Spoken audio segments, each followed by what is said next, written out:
So you may have heard of this thing called the Great Commission. You guys have heard of that, right, Rock? Yes, go out to all the world and tell the world about me, kind of thing. Spread the gospel. It's kind of like a tenet in our faith. And we tend to think that you've got to be a missionary and you've got to be in some foreign country living in a mud hut, to do that. But this thought might actually change your faith. We're all missionaries. We all have a mission field. You can be a missionary at work.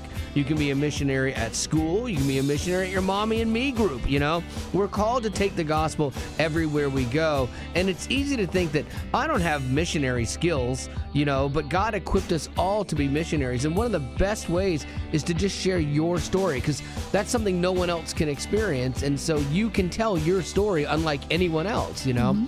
And so Jesus was talking to his disciples, and he says, when I was hungry, you fed me. When I was thirsty, you gave me drink. When I was in prison, you visited me. And they're like, well, wait, we didn't remember doing any of that. If we did, we'd be pretty awesome, right?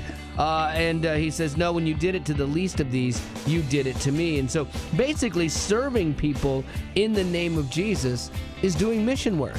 And like maybe your church has a serving Saturday or something like that where they get out in the community. I would highly suggest doing that. Those are really good events, and it kind of makes you see your faith even a little bit differently, And I like too that, in school, I always heard Africa. And I'm like, I don't want to go to Africa. Right. But I love this because it just goes to show, you can make an impact wherever you go. Absolutely. And the difference between social justice and being on mission is Jesus, because anyone can meet the physical needs of people, in foreign countries or here, and it's not a bad thing. But meeting their physical needs and sharing Jesus with them is how you truly transform somebody's life. And so there you go. That the big takeaway for me out of all of this was, when you look at the world's problems, it can be overwhelming, and it can almost cripple you or keep you from doing anything.